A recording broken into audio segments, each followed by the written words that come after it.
This is Booking It to Financial Freedom, show number 6. Trust begins to emerge when we have a sense that another person or organization is driven by things other than their own self-gain. That's the difference between happiness and fulfillment. And, when I gave my why on the last podcast, was that freedom of time. If I was honest with myself, that freedom of time was really to travel. A lot of self-gratifying things. Would that make me happy? Sure. Would that be fulfilling? No. A lot of times success is a very lonely place because people do so much to try to get there. And then once they're there, they can't actually recognize it or they're not enjoying it. And it's because they're missing that fulfillment piece, that why. I'm learning of how much balance we need. And it's really that freedom of time to pursue the things that make me happy, but also have the time to give back in every way that I want to for that fulfillment. And to have both of those things, I'm really excited about life in the coming years, Welcome to Booking It to Financial Freedom, where we explore literature from some of the most successful experts in their field to help you build a blueprint for personal growth and financial freedom. Join us as we examine a new book every month and break down key concepts to help you get out of the rat race and on track to start building a life better than you ever imagined. Hey everyone, I'm your host, Amanda Schneider, realtor and investor, and I'm here with my guest, co-host, Lindsay Maringer, hey, also Amanda. my husband. Hey, everyone. Hey, babe. Thanks for being on the show today. Jamie's out for a couple weeks. He's got some family things going on, so you graciously volunteered or was voluntold to be part of the podcast, so really excited to have you here. Yeah, I love doing it, and of course, anything I can do to support you. Yeah, thank you. I kind of wanted to open up the show today to share with the listeners kind of some of the things that we've been learning in our journey with our new CPA. So we touched on it on a couple episodes, I think the one you were on, that we are working with Wealthability, which is part of the Rich Dad, Poor Dad network. And our CPA has just really done a great job of kind of opening up our minds to investments outside of real estate. Obviously, that's kind of where we got started, and that'll probably always be one of our passions. But something he introduced to us was investing in oil and gas. Do you want to kind of talk just a little bit what that looks like? Sure. And it's kind of funny as you expand your network, I do my goal board, which you're familiar with. And, some of you guys who follow me on social media have seen it, but I put a lot of effort into that, and it's now, 6 weeks later and it's exploded. Completely changed. It's completely changed. I think a lot of the fundamental stuff is there, especially as we talk about some of the why stuff, but in business aspect, it's definitely expanded. So yeah, we moved up to Wealthability. I can't talk. It's a mouthful. It's a mouthful. And the CPA that we have just really started to open our eyes to some other investment platforms or vehicles that we can kind of go down. One of the things that you hear as you listen to podcasts or read books or whatever it is the wealthy paying zero in taxes. And even us as investors, I was always like, how is that possible? That seems like an exaggeration. And he started to go through our taxes and apply it to these different investment vehicles and showing how, our 2021 taxes, we could have paid zero in taxes that year and it would have rolled over for an additional 2 years. We could have paid 3 years of no income tax. Crazy. So we were both, very interested in that. And he tied us to his oil and gas investor, the firm that he uses. We had a great call with them yesterday, and we're going to go in at the lowest level. A little bit of cautiousness, but even the lowest level is still $50,000. So it's not an insignificant amount of money. But yeah, once we invest that, it's a dollar for dollar tax write-off on any income we earn this year, especially as we look at income from Airbnbs and a lot of that stuff that comes in. It's not like the real estate professional income where it has to apply in a certain way. This really is a dollar for dollar. And it could be some incredible cash flow. Of course, the sales pitch of the guy, he's using the table, the return tables, and he's using the top thing. And if any of you guys are with salespeople, I don't recommend using that for your own numbers. They always estimate your numbers lower. Yeah, conservative. Yeah, but even at like 60% of what he was saying, that $50,000 has it was like a 38% cash on cash return and like $1,700 a month. If for those of you that are listening that are into real estate, the holy grail or the standard of an excellent real estate investment is the 1%, $100,000 house, $100,000 investment, $1,000 a month. And, we're going to be significantly above that. So we're really excited about it. Yeah. And obviously it's a risk. I mean, there's always the potential that the well goes dry sooner than they thought, or maybe they just don't even find oil at all. I mean, our guy kind of guaranteed us that this area has never had a dry well. But of course, with any kind of investing, there's always a risk. But I just wanted to bring it up for listeners who are new to this journey towards financial freedom, to let them know that there are other passive ways to earn income out there. If you're just getting started, this probably is an investment for you, because it does require that you're an accredited investor, which means you have to have a certain net worth. You and your spouse have to make a certain amount of money every year, et cetera. But it's something just to expand your mind on what's out there. And what I also love about this is it really goes along with what we're saying too, as far as the why, because you and I, we've really been working on our why, but our ultimate why is that freedom of time, like we've talked about, so that we can give back in the ways we want, we can travel, do things like that. And for the longest time, we really thought that real estate was the answer to our why. The only way. Yeah, exactly. So it just makes you realize that once you have that why defined, it's no longer puts you in a box of, I have to do real estate. It really expands your mind in, how can I achieve that why? There's so many other ways that it can be achieved than just this one kind of, tunnel vision that we had for a long time. Yeah, 100%. So. And a couple of quick things to touch on this that I like is, you talked about the risk involved and things like that. And as anyone gets into another investment platform or investment vehicle, there's so many different ways that can be given or gotten into. So sure, we could get on the drill side before they even drill, and it could be in a successful field. But as we said, we're going into this, cautiously. So we're on the lowest level, but it's also a 4-drill site that's already drilled. Right. So they know that all 4 wells have oil. And so if we were a little bit more hesitant towards it, we could be like, hey, we're just going to wait until you potentially have a site that's a little farther along and kind of go there. Yeah, sure. I don't remember what the other part of the why that I was going to talk about. Yeah. I think that's the basic point I wanted to get across, is just how once you've got that defined, it really expands your mindset. Yeah, 100%. So the other thing is in terms of relating growth and success to your why. I from the first podcast I was on, I had someone I didn't know reach out to me on Facebook, which is awesome. Something I'm really trying to do is just meet with people and help however I can. But his concern was that he wanted to scale, and he's been trying for like 2 years to level up, and he hasn't been able to. And he just wanted, an outside perspective or thoughts on what is he missing. And I use a lot of what we've been working on. My primary goal when we started the year was to buy an apartment building between 12 and 30 units. I wanted to scale up my real estate, because to me, that's scaling. It's so funny how, as we learn more, how fast it can change.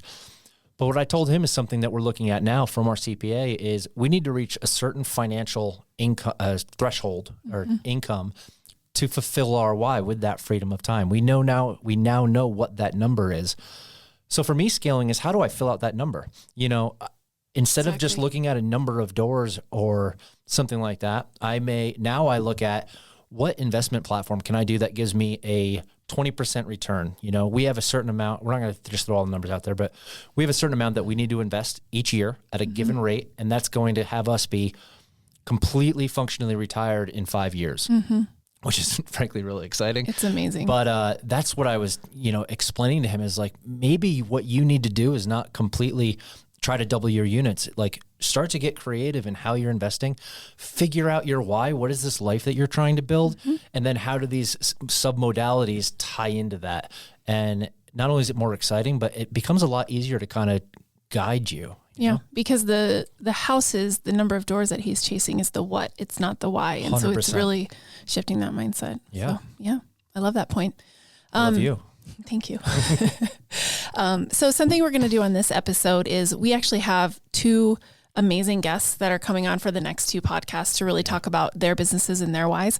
So what I wanted to do was basically kind of summarize the entire book in this episode and go through the key points so that all of our listeners have that, and then they can really just concentrate on our interviewees for the next episode. So one of the main points, and Jamie and I talked about this last time, was leadership. Leadership is kind of basically synonymous with why, like I had said before, just in the fact of there's not a lot of people that actually know what their why is and understand what it is. So if you're already to that point where you're able to identify what your why is, you're really starting to stand out as a leader. And as a leader of a company, you need to have that why. So it's a tit for tat. You can't have one without the other type of thing. So with that, of course, leaders need a following, but we have to understand that a leader is not the same thing as leading. And I think this is something you can kind of speak to, especially have your career in the military. But a leader is more like a rank. So, a colonel in the military rather than just leading. Leading is actually developing a following of people who want to follow you regardless of your rank. Doesn't matter what it is. Yeah. So I think that's a really important point to make, because just because you're in the position of, manager or CEO or something, that doesn't mean that people are automatically going to lead you or want to follow you unless you have those leadership skills. So one example that he gives in the book is the company Continental. So several years ago, they were basically going to file for bankruptcy. They were completely failing. The culture in the company was terrible, and they brought on a new CEO named Bethune, and he completely turned around that company because of his leadership skills, not just because he was CEO, but what he did to change the culture within the company. So one of the things they talk about is before him, there was, the top floor of their building. It was, only card access only certain leaders could be there.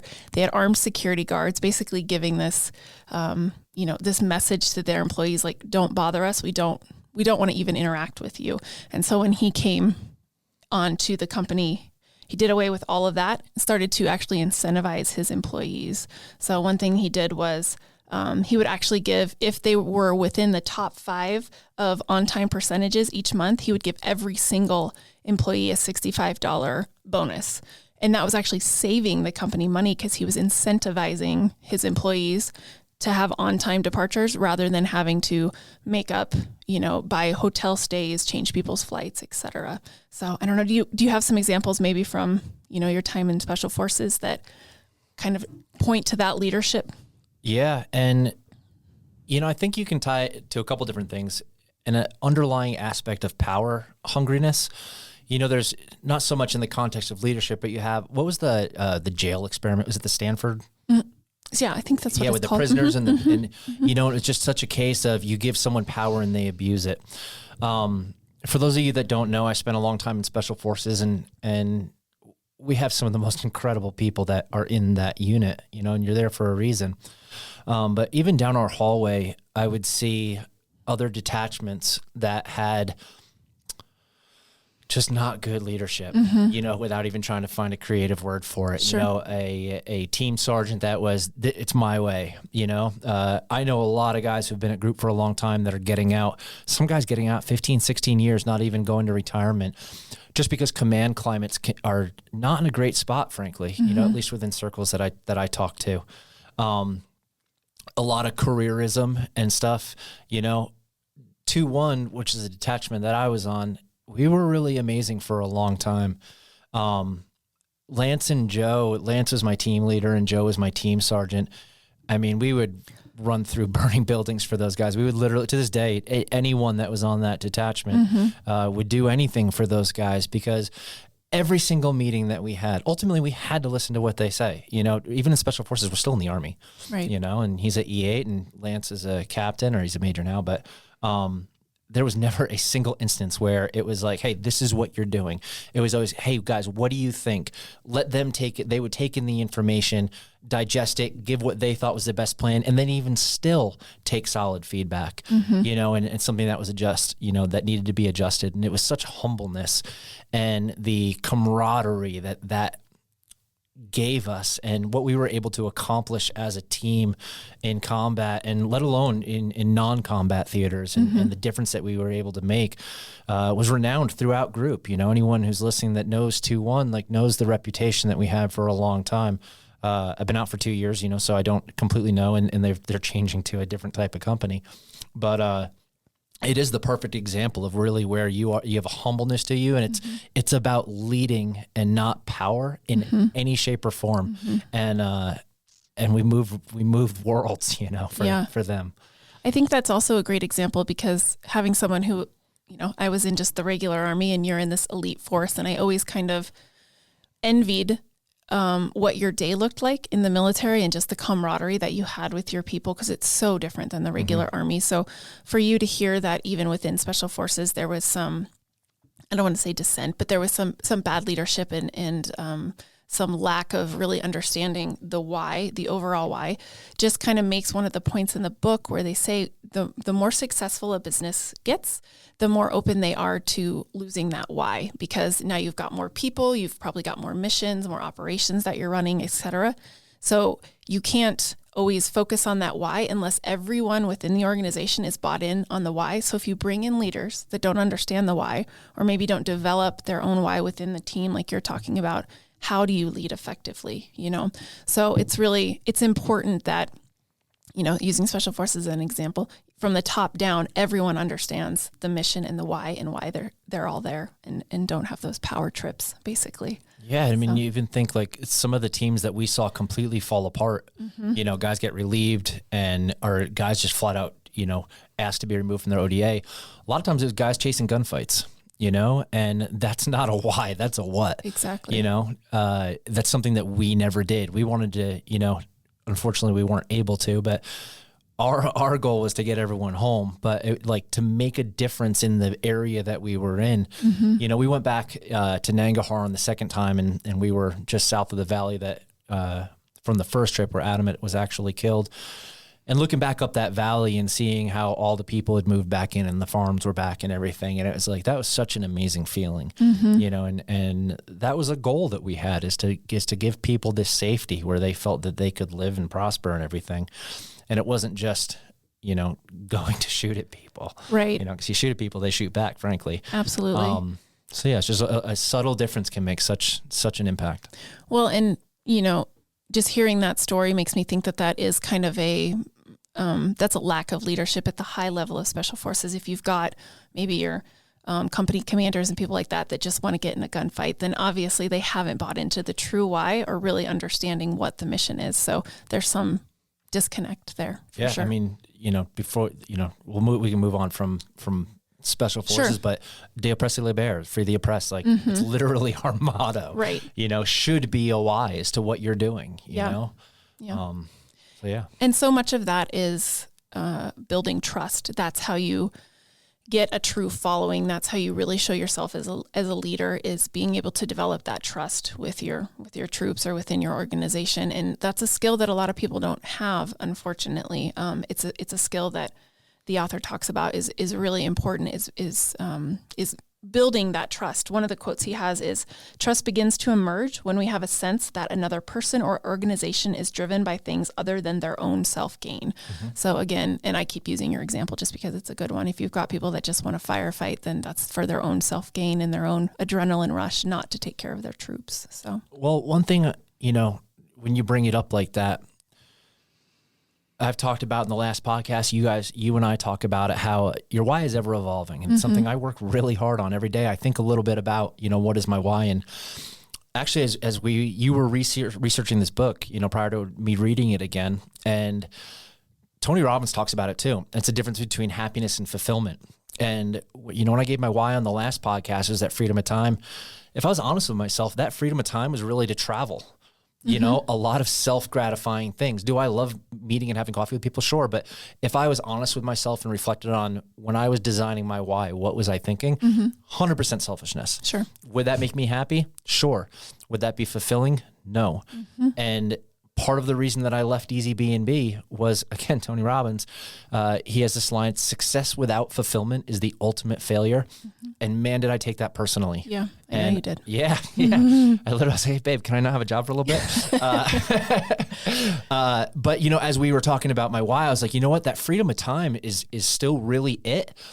But I'm learning of how much balance we need. And it's really that freedom of time to pursue the things that make me happy, but also have the time to give back in every way that I want to for that fulfillment. And to have both of those things, I'm really excited about life in the coming years, Yeah.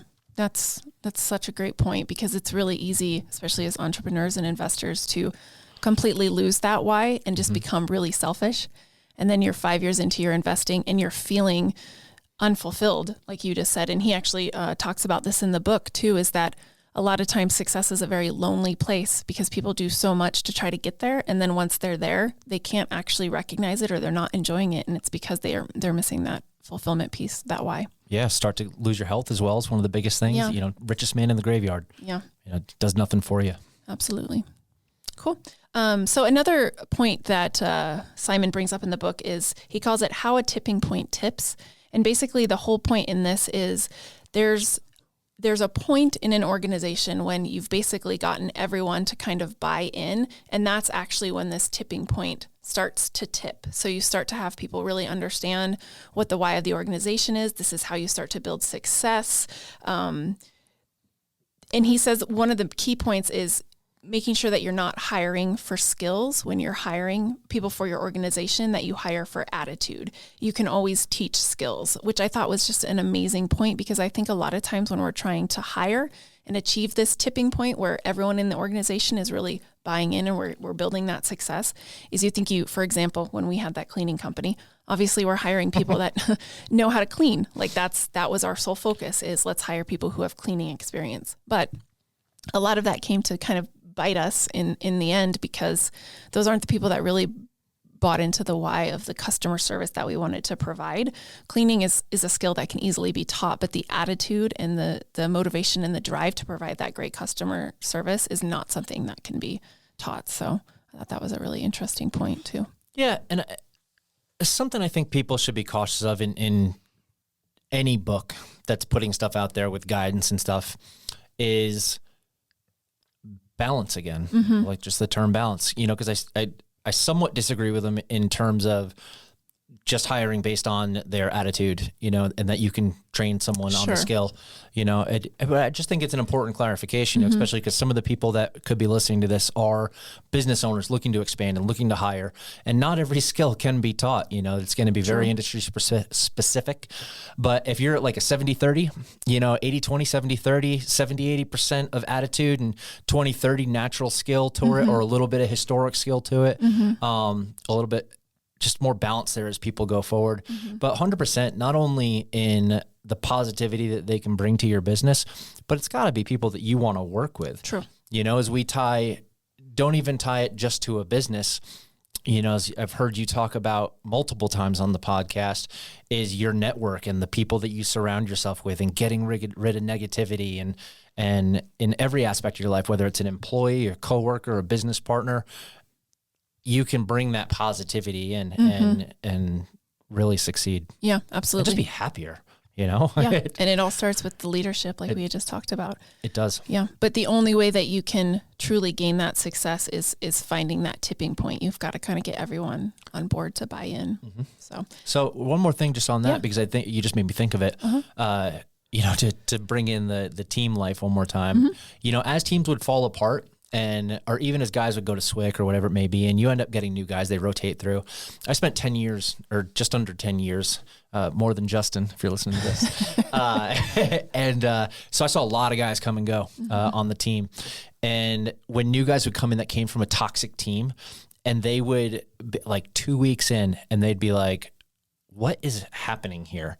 Like, I'm so relaxed, like I'm motivated to train again. People would just end up spending more time at the team room to hang out with each other. That's awesome. Instead of just coming and going and, trying to go about their other things. They didn't want to be around the other guys. And you just start to see this like light bulb come on in their eyes. Yeah. And you can just feel it as a vibe in the team. You finish up training and guys sit around, you have a beer, and you're just, instead of everyone just going home, you're just, the camaraderie that it builds. And I imagine that heck, even as an owner of Easy B&B, some of the employees, as they really start to buy in, you can see that positivity and that come out of your work. So yeah, it's pretty awesome when you do get to see that tipping point. Yep. And also, even when you feel it, like, I don't know, if you have experience, think about when you were a contractor and how much you hated that. How would you say that Kevin Vallandigham is a saint?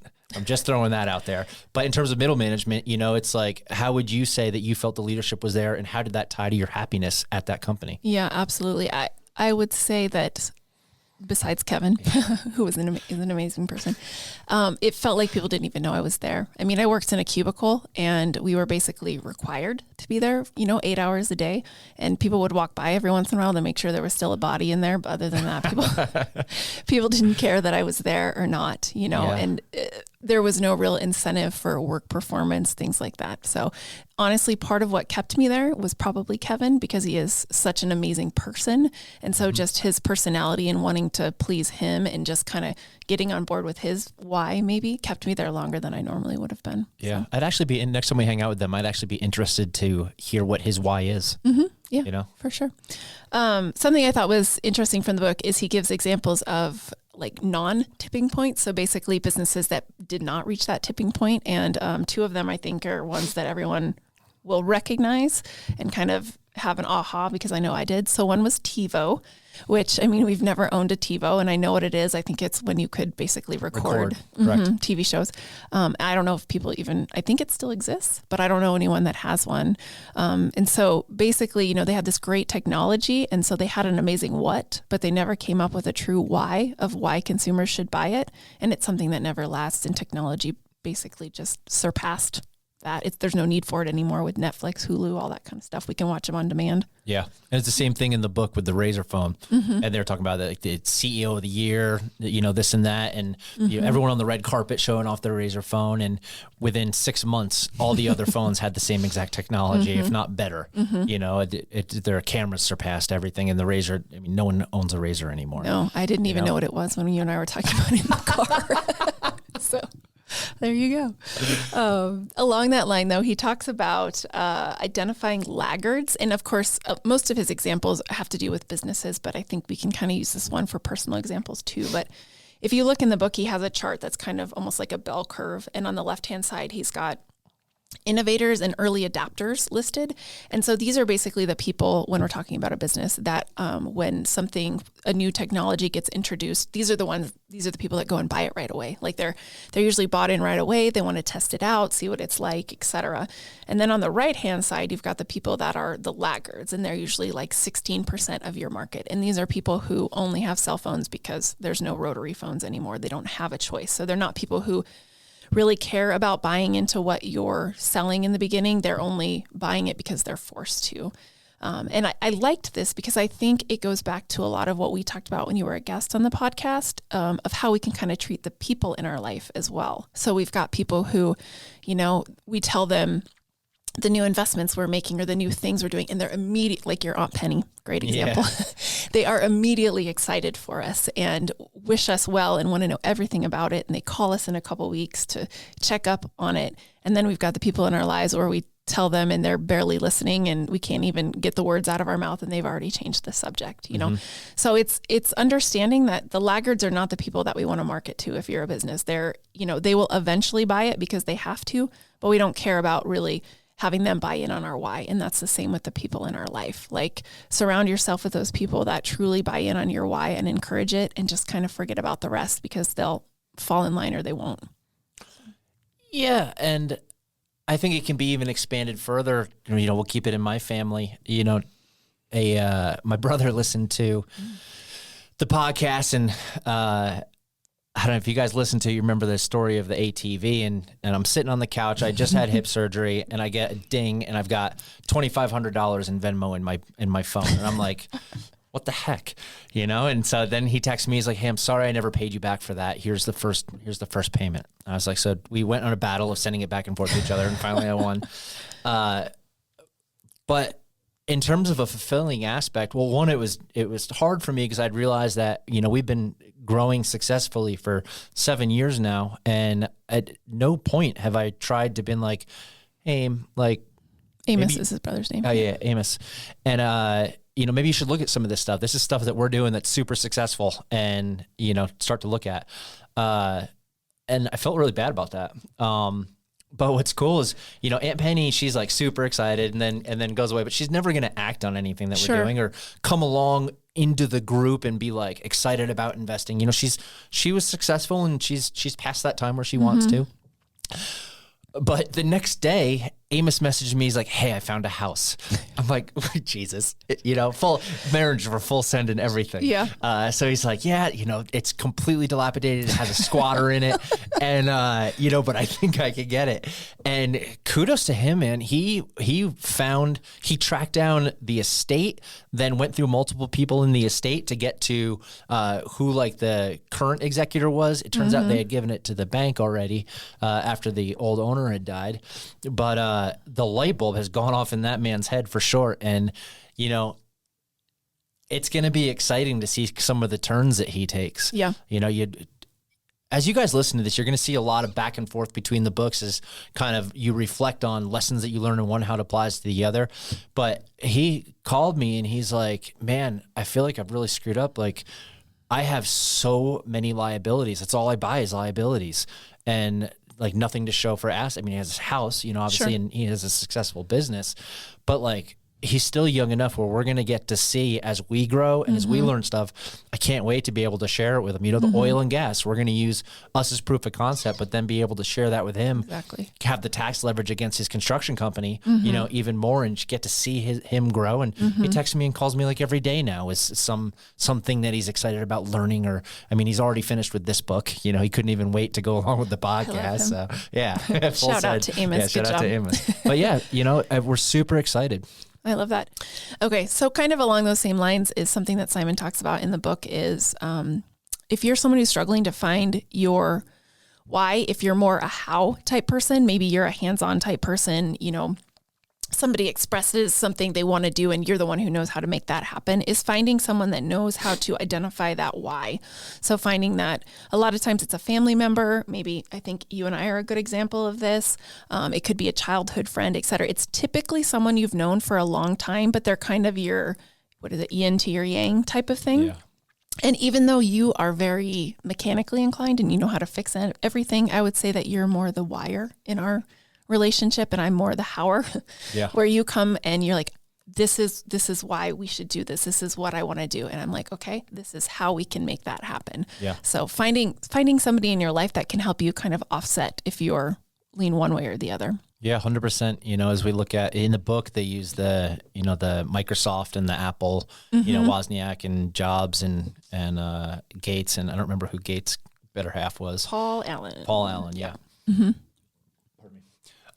But yeah, I'm the dreaming good idea fairy and finding these different things that we can do. And yeah, I just come to you. And I think the biggest thing too is when you have that balance, like I'm sure, Bill Gates, when he would have an idea and Paul Allen was like, all right, this is how we do it, or this is why we can't do this aspect. He probably listened to him, and same thing with Jobs and Wozniak. It's then same thing with us. You bring it down to our level. We don't have a $1 trillion company, but if you tell me like legitimately, this is how we get to that, or this is why we cannot do that at this time.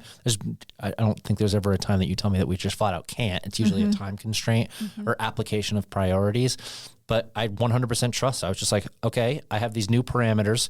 I'm going to continue to research and grow within that parameter now and make it basically a time plan, That's why it's important if you're really struggling to find your why, go out and get Simon's other book, Find Your Why is what it's called. And again, I said this on the last podcast, but it's basically a workbook and it asks you to get with somebody else to help you find your why, because that person is going to evaluate you from an outside perspective. They're not going to know all the things going on in your head, et cetera. They're going to ask you some of the key questions in the book and help you really generate that why. It's a lot of storytelling to another person that then helps you find that why. So bottom line is I think it's just important to do this stuff with another person. If you're married, hopefully that's your significant other. If it's not, then just find other people that are driven like you are. Yeah, I think the biggest struggle that people are going to have is being honest with themselves. True. I think it's human nature to lie to yourself in a lot of ways. People think that they're better at things than they are. We're victims of it too. Yeah, absolutely. People think that they're more successful You think you're the than best they are. at everything. I am. Babe, we're on camera. But to be serious though, it's like everyone inflates. There's an ego thing. I think it's truly human nature. So to not only start to really try to be real with yourself about your weaknesses, but like if you tell me something that is I'm doing wrong or is a weak point that I have, like, I trust you enough to like take that seriously, and I take that to heart because I know I can be better from it. Sure. Or if you tell me that we're not in a financial position for this thing, I don't in my head be like, no, we're way more successful than that. We've got the money. Like, Sure. You're dumb.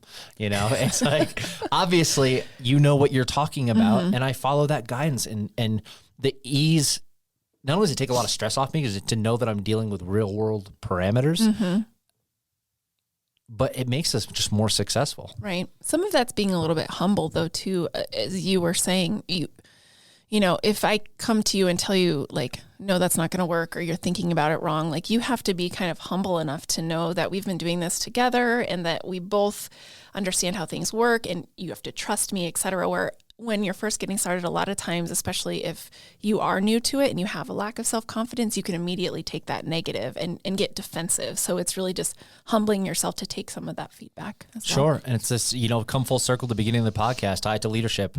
What was one of the big things I talked about in the quality leader? It's being humble. But then as you relate it to your why, you know, the same thing when I had a meeting with that gentleman who reached out to me is what I wanted from him was how to wrap the decisions that he was trying to make into his why. If I have an idea or something that I come to you with, is you're able to then tie that in, you know, to how does that relate to what we're doing, babe? Like, Right. if I'm completely out of line, and I can be like, oh yeah, like this makes no sense. Why would I be going down this?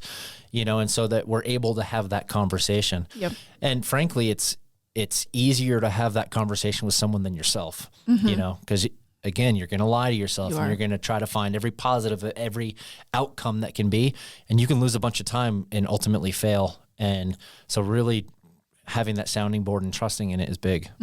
And having it fall under your why as a guiding principle really does help to lead you to success. Yeah, agreed.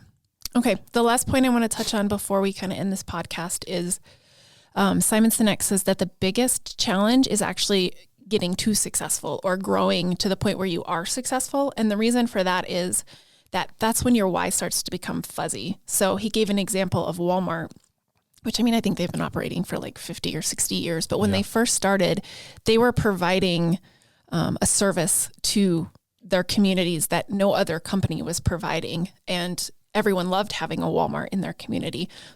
You know, flash forward 30, 40 years, and there's lawsuits from employees saying that they were, you know, mistreated by Walmart, et cetera. This happened a few years ago. And there's actually a lot of communities that are outlawing, or not allowing, I should say, Walmarts to come into their community. And so much of that is just because they lost their original why and why they wanted to start businesses and help communities.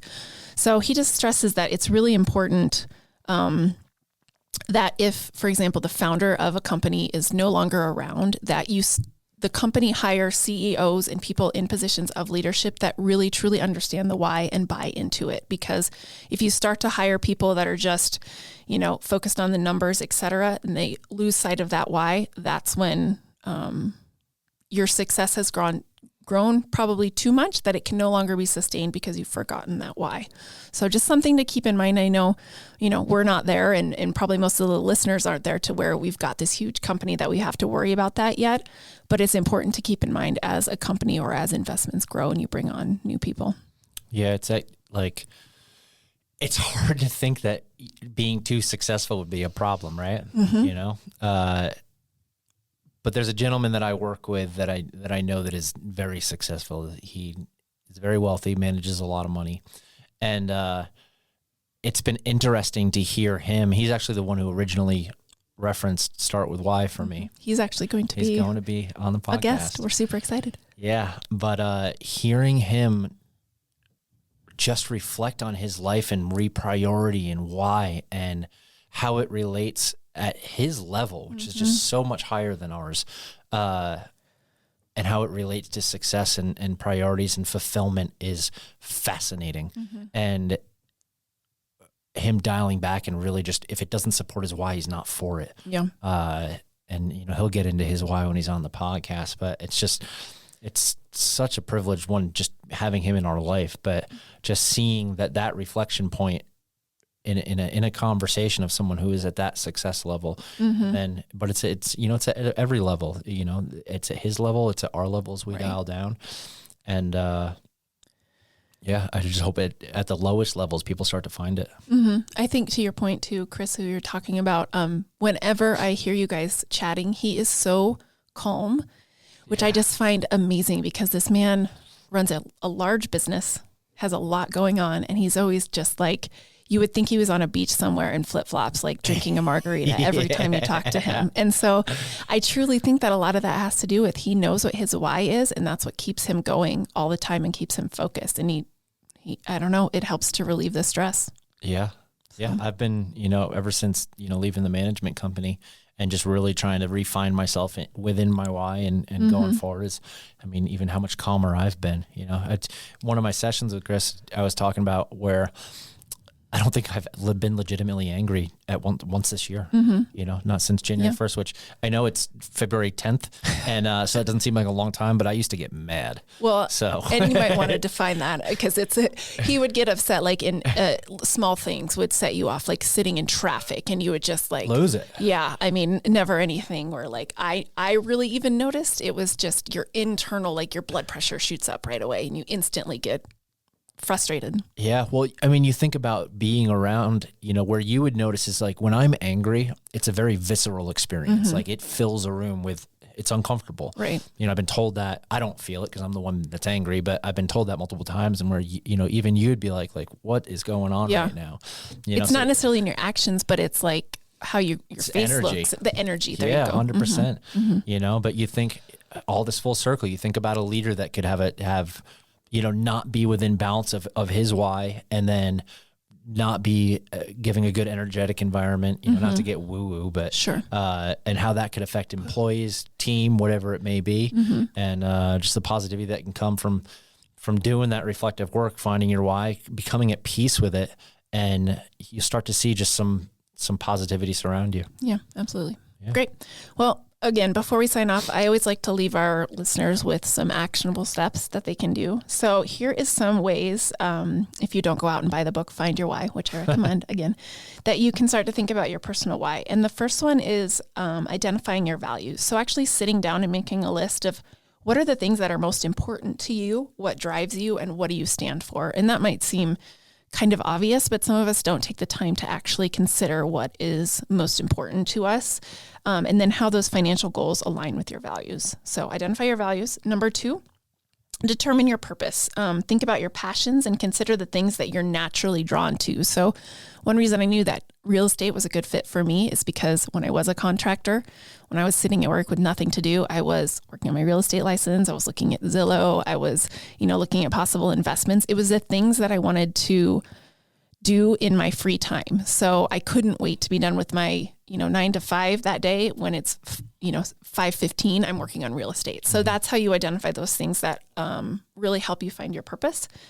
And then also ask for feedback. So we've already talked about this, is sitting down with somebody and really trying to figure out your why. And a lot of it has to do with storytelling. Those people ask you questions about things that happened in your life, about your values, blah, blah, blah, blah. And it's just it's a conversation that you have to really help dig that why out. So finding someone to give you that feedback. And then the last one is experimenting, trying different activities and projects to see what resonates with you, and trying on different whys. Maybe you have a couple different whys that you write out, and that kind of seems to be the one you're going to go with. Give it a year or two. Is that truly what is the thing that you wake up thinking about in the morning? Yeah, I almost guarantee it changes. Yeah, I see. And that's probably something that I would disagree with Simon too, is that he says you're only supposed to have one why. And maybe eventually, maybe the problem is you just haven't found your why, but I think it evolves as you evolve. So, yeah. Anyway, I want to thank you for being on the podcast. It was great to have you as a co-host. I would just encourage everyone out there. This is our 6th episode, I believe. And so we would really appreciate some ratings and reviews. That's how we're going to help spread this podcast. So if you could please leave us an honest rating and review, that would be super helpful. So, yeah. And if you haven't, done Rich Dad Poor Dad, you're just getting into this. I've read most of the books that she's gonna go through this year. But I went back through, and in 1 week, just listening in my truck and listening at the gym, in 7 days, I did Rich Dad Poor Dad and Start With Why. And in terms of a fulfilling aspect, the point of this isn't to have like a super successful podcast. The point of this is to give back to people and hopefully change a couple lives, and even you Spread said, if just my brother changes and has success, we do this all year, and that one person will make the whole thing worth it. Completely So agreed. to reach those people with the algorithms on the different sites, like having that like button hit, having that review, having that 5-star and whatever it may be, it does matter. So I do ask, as someone who's not on here all the time, if you just take 2 seconds, 2 minutes, leave a review, and it not only does it help Amanda, but it could get higher in a search result that someone who's legitimately looking for help and trying to change their life. And we'd really appreciate that. Agreed. All right. Thanks.